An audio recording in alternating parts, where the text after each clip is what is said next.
بسم اللہ الرحمن الرحیم۔ السلام علیکم۔ ہمارے یوٹیوب چینل خانقاہ قادریہ عبدالیہ پر آپ کا استقبال ہے۔ اگر آپ اس چینل پر نئے ہیں تو برائے مہربانی ہمارا چینل سبسکرائب کریں اور بیل آئیکن دبائیں تاکہ ہماری ریگولر ویڈیوز آپ تک پہنچتی رہیں اور آپ کے علم میں اضافہ ہوتا رہے۔ عزیزان ملت اسلامیہ، السلام علیکم ورحمۃ اللہ تعالی وبرکاتہ۔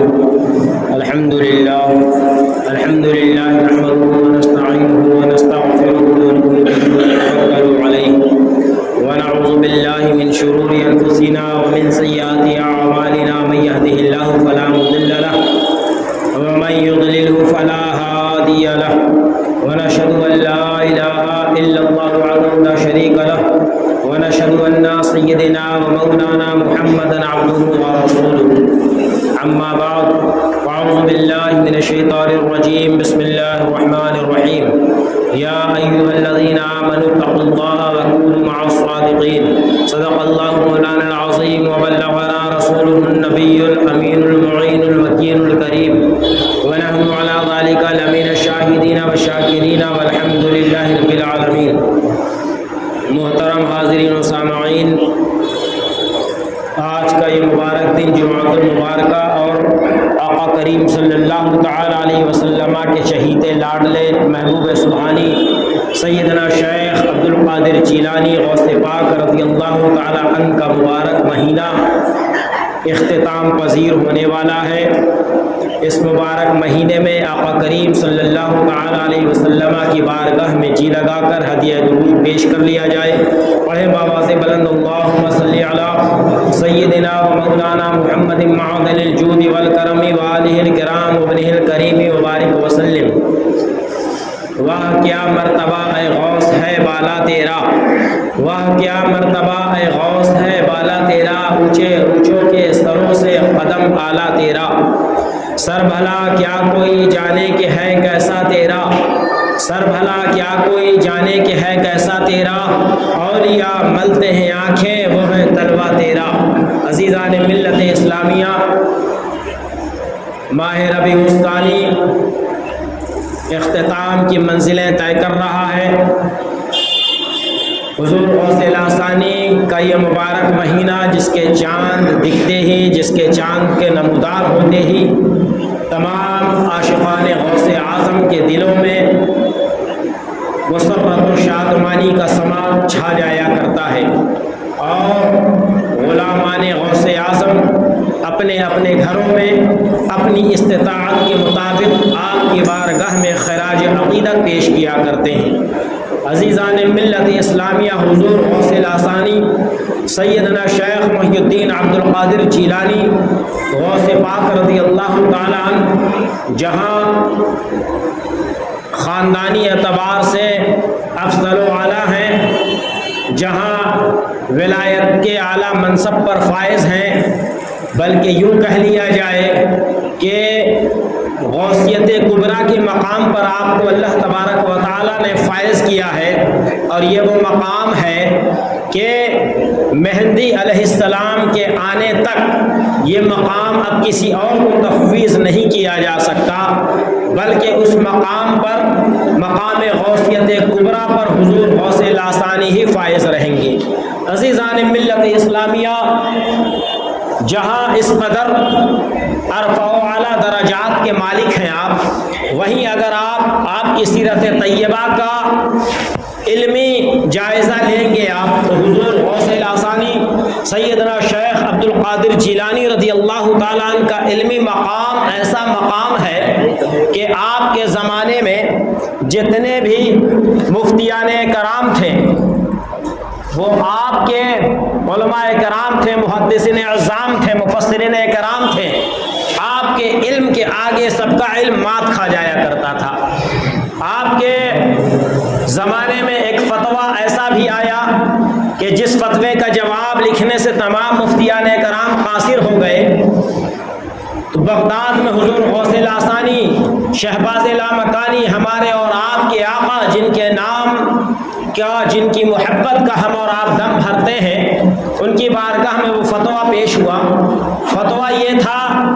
کہ ایک شخص نے ایسی قسم کھا رکھا ہے کہ اس قسم کا پورا کرنا مشکل محسوس ہو رہا ہے۔ اس نے یہ قسم کھایا ہے روئے زمین پر میں کوئی ایسی عبادت اگر نہ کر سکوں، یعنی کہ میں ایک ایسی عبادت کروں کہ اس وقت روئے زمین پر ایسی کوئی بھی عبادت کوئی شخص نہیں کر رہا ہو، واحد میں وہ عبادت کر رہا ہوں، اگر میں ایسا نہ کر پایا تو ہماری بیوی کو طلاق ہو جائے گا۔ عجیب عجیب قسم کے لوگ بھی ہوا کرتے ہیں ہر زمانے میں۔ اس زمانے میں بھی ایک عجیب فکر کا بندہ تھا، اس نے کہا کہ میں کوئی ایسی عبادت کروں کہ وہ عبادت روئے زمین پر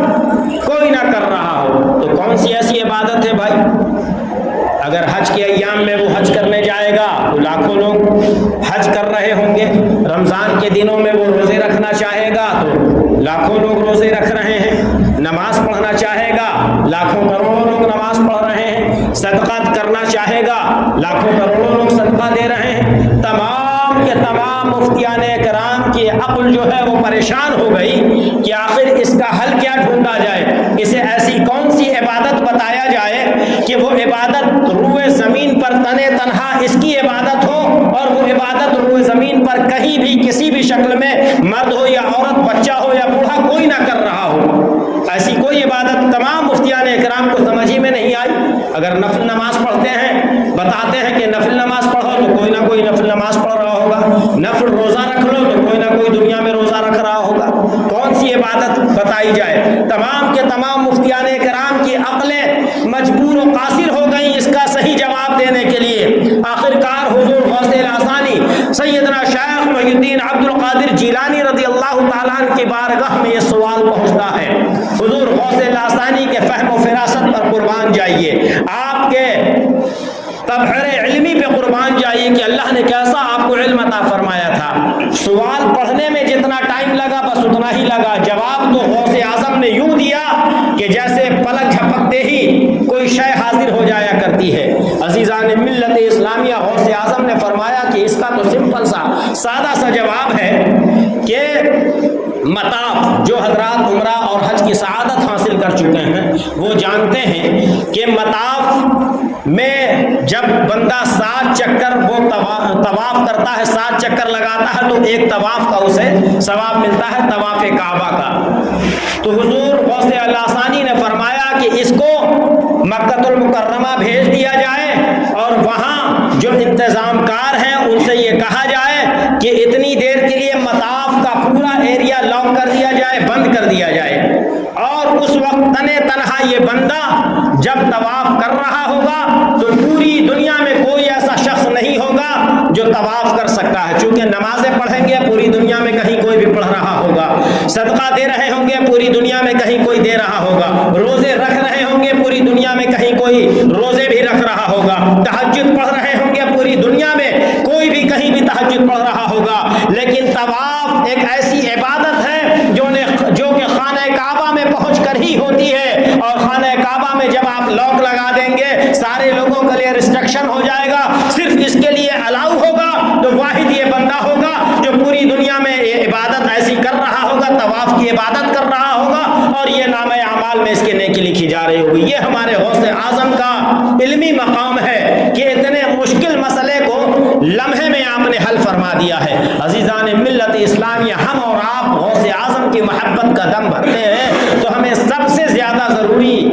یہ کام ہے کہ ہم اپنے علمی معیار کو اعلیٰ کریں۔ حضور غوث لاسانی سیدنا شیخ عبد القادر جیلانی، میں نے پہلے بھی عرض کیا کہ آپ سے جب پوچھا گیا کہ آپ کو یہ مقام، بلند و بالا مقام کیسے عطا ہوا، تو آپ نے یہی فرمایا کہ میں نے علم حاصل کیا، علم حاصل کیا، علم حاصل کرتا چلا گیا، اتنا حاصل کیا، اتنا حاصل کیا کہ اللہ تبارک و تعالیٰ نے مجھے مقام قطبیت پر فائز فرما دیا ہے۔ عزیزان ملت اسلامیہ، لہٰذا ہم اور آپ اگر غوث اعظم سے، اللہ رسول سے محبت کا دم بھرتے ہیں تو اللہ کے کلام کی ابتدا بھی علم حاصل کرنے کے لیے ہو رہی ہے۔ حضور نبی اکرم صلی اللہ تعالیٰ علیہ وسلم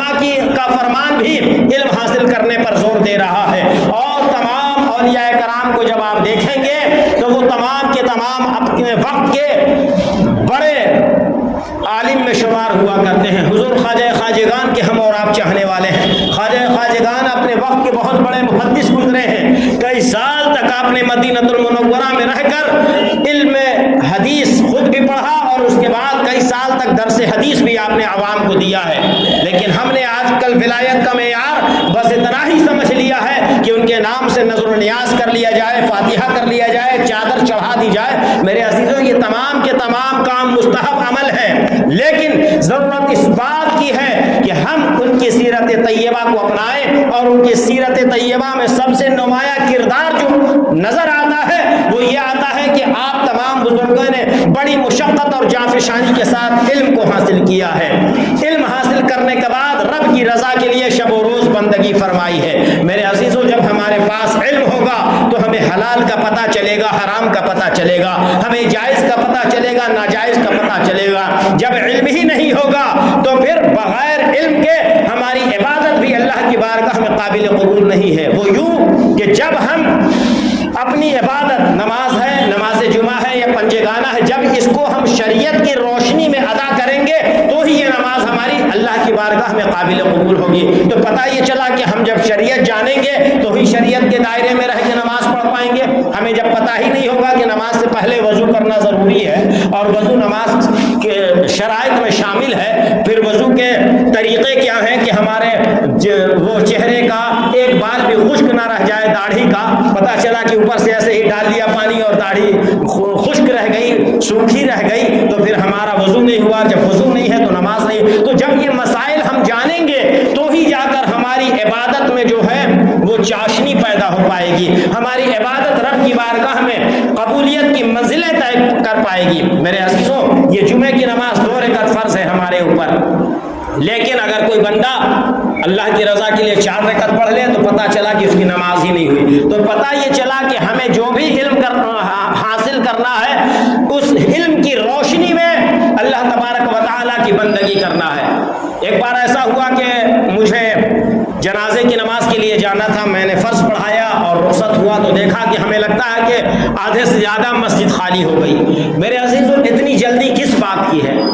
ایک تو ہم 8 کی، کھاٹ کی اور 360 کی پڑھنے کے عادی ہیں،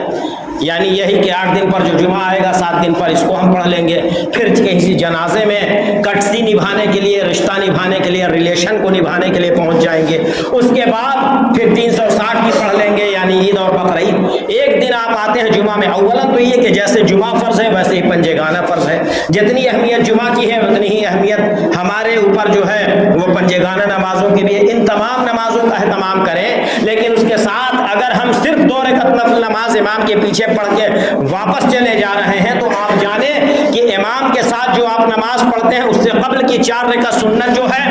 وہ بھی سنت مؤکدہ ہے، یعنی اس کا پڑھنا ضروری ہے، اور اس کے بعد والی 4 رکعت سنت، 2 رکعت سنت، یعنی کہ 6 رکعت بعد والی یہ بھی مؤکدہ ہے۔ اگر ہم اس کو نہیں پڑھتے ہیں تو ہماری یہ جمعہ کی نماز جو ہے یہ قابل قبول نہیں ہے۔ جیسے کہ ظہر کی نماز میں کوئی بندہ پہلے کی 4 رکعت نفل سنت نہیں پڑھے گا، سنت مؤکدہ نہیں پڑھے گا پہلے والی، اور صرف فرض پڑھ لے گا تو وہ اس کی ادھوری ہے، ناقابل قبول ہے۔ میرے عزیزوں، تو لہٰذا ضرورت اس بات کی ہے کہ آپ نے دنیا کے لیے مکمل ٹائم 24 گھنٹے لگا رکھا ہے، لیکن اپنے رب کی بندگی کے لیے ہمارے پاس آدھا گھنٹہ 20 منٹ ٹائم نہیں ہے۔ میرے عزیزوں، آپ جمعے میں آئے تو جمعے سے قبل والی بھی سنت کا اہتمام کریں، بعد والی سنت بھی پڑھیں، اس کے بعد اپنے گھر کو جائیں، تاکہ آپ جو جمعہ ادا کر رہے ہیں رب کی بارگاہ میں وہ کامل و اکمل ہو، اس کا مکمل ثواب آپ کو عطا کیا جائے۔ جہاں حضور غوث لاسانی پنجگانہ نمازوں کے علاوہ پوری رات عبادت و تلاوت میں گزار رہے ہیں، ہم ان کے نام لیوا جمعے کی نماز بھی مکمل نہیں فرما رہے ہیں، تو پھر ہم کیسے عاشق غوث اعظم ہیں؟ سوچنے کا مقام ہے۔ لہٰذا ہمیں اپنے علمی معیار پر بھی توجہ دینے کی ضرورت ہے۔ ہم جو ہے کہ روکھا سوکھا کھائیں، وہ برکاتی نعرہ ہے کہ آدھی روٹی کھائیں گے بچوں کو پڑھائیں گے، روکھا سوکھا کھائیے لیکن علم پر زیادہ توجہ دیجیے۔ مرخن غذا کھا لینا یہ کمال نہیں ہے، بلکہ کمال یہ ہے کہ اللہ تبارک و تعالیٰ نے ہم پر جو علوم فرض کیے ہیں ان فرض علوم کو حاصل کیا جائے، تاکہ ہماری زندگی بھی خوشگوار ہو جائے، آخرت بھی کامیاب ہو جائے۔ اللہ سے دعا ہے کہ حضور غوث لاسانی کی سیرت طیبہ پہ عمل کی توفیق عطا فرمائے۔ وآخر دعوانا ان الحمد للہ رب العالمین۔